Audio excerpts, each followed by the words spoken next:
Everything is about protecting LeBron's fragile ego and his reputation as the unquestioned superstar, the Tiger Woods, the Michael Jordan of his era.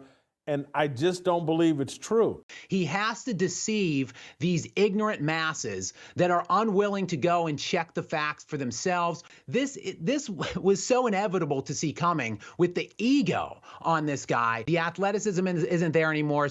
Genie Bus village idiot number one, who has just constructed this whole 6-year house of cards around LeBron James. But Jeannie Buss just kept on bowing at the altar of the fraud king. And now here we are, wasting Anthony Davis's prime away and probably any viable opportunity to win a championship for the next decade. The NBA has been coddling and protecting this guy. They market him more than anybody else. But LeBron James is not interested in making winning plays and playing winning basketball. He's more concerned with what his stats look like.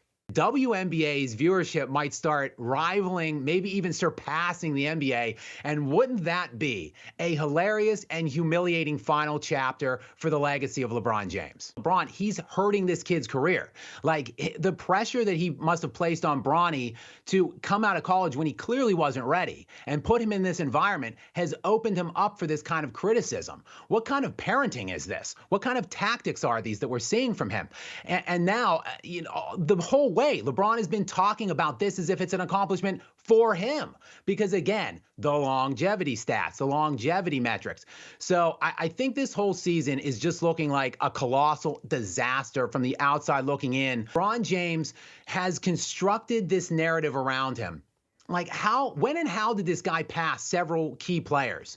You know, look at Kareem Abdul-Jabbar. He has the most MVPs in NBA history, 6. He is top 3 in 3 standard box score metrics. That's points, rebounds, and blocks. Been to 10 NBA finals, won 6 of them, had an amazing collegiate career. Like, when and where did LeBron James just pass him?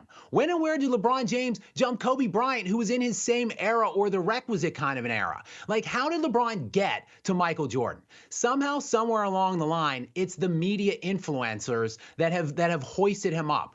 And before our president-elect, the Don, initiated the fake news narrative, Jason, I've been talking about this for like 20 years, using fake news in sports. LeBron James, though, is sprinkling in even more influence peddling by these 2 production companies. And we don't even know who Clutch Sports is paying right now. Like, there are media personalities on the Clutch payroll that we don't even know. Like, can we get these reports? Can I helm some kind of a congressional hearing into investigating some of these Clutch payrolls and see like who is on it and who is potentially going to be in this new Spring Hill now that they're going to do the merge and they want to, you know, become even more influential, an influential voice in the sports media world. Are they going to hire maybe Shannon Sharp? Can he get on there? Maybe I would think Nick Wright's probably going to be a leading voice and advocate there as well.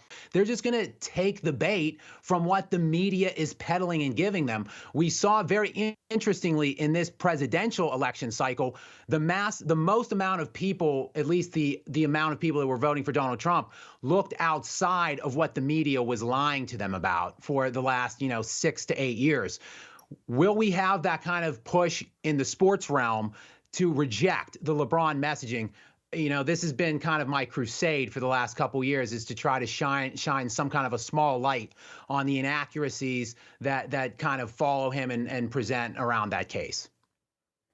Gap, let me give you another rabbit hole to look down. And you maybe have already looked down this rabbit hole. But I think what's going on with Caitlin Clark and Nike is LeBron-centric. Obviously, they're in bed with Asia Wilson, and the whole woke crowd has said, you got to do Asia Wilson first and blah, blah, blah. But now I just heard that Paige Beckers is going to have a signature shoe before Caitlin Clark. And so I think part of the diminishing or the delayed push of Caitlin Clark is she's not going to get pushed until LeBron James is out of basketball. Because I think she is the true rival. She is, to me, I think, the biggest star in all of American sports. And they're not going to make that the true reality until LeBron James is done.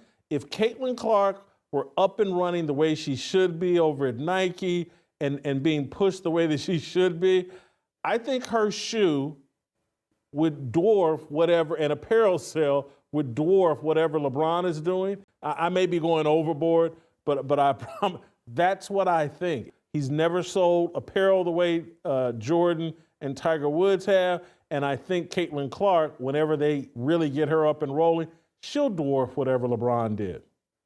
I couldn't agree more with you, and it wouldn't surprise me if that was happening with Caitlin Clark. You know, even though it's kind of outside of the NBA realm, the NBA has been doing it for years. How much blame do you put on J.J. Redick, if any? You know, it's difficult, Jason, to put any blame on J.J. Redick. This guy is so ridiculously unqualified for this position. He has it only because his bestie and wine-sipping podcast co-host LeBron inserted him, basically dictated to the Lakers front office and ownership that this is the guy that we're hiring. So if you're J.J. Redick, and literally the only reason you're there is because LeBron essentially himself hired you, what are you supposed to do other than whatever the hell he asks you to do and wants you to do? The people that should bear the weight of this blame, other than LeBron himself, is the Lakers ownership. What in the world is the Buss family doing? Jerry Buss, the great late Dr. Jerry Buss, would be rolling in his grave right now. You can see the dwindling returns right now in what the ratings look like from an NBA standpoint, which is what basically Adam Silver has made this bed over the last 10, 15 years by continually marketing this guy and pushing the brand of LeBron James. And it's just all these other companies are implicit in that, like you said, with what's going on with Nike and Clark. I think. Final thought as it relates to LeBron James in totality. Yesterday, Steve Kim on this show compared Aaron Rodgers, what's happening to Aaron Rodgers at the end of his career. He compared it to Fat Elvis Presley.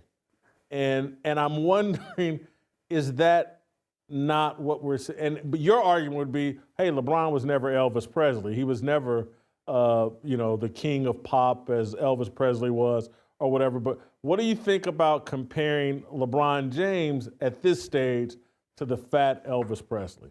The big difference is he shot 71% from inside 5 feet for the last 21 years. He's at 65% right now. So you see the athleticism is kind of diminishing here. Therefore, those easy basket attempts are not quite there. He's shooting 48% from the field overall this year. It would be his worst shooting percentage since 2006, 2007, when they actually played defense back then. And it would be his lowest points per game, 22 per game right now, than his rookie year when he scored just 20.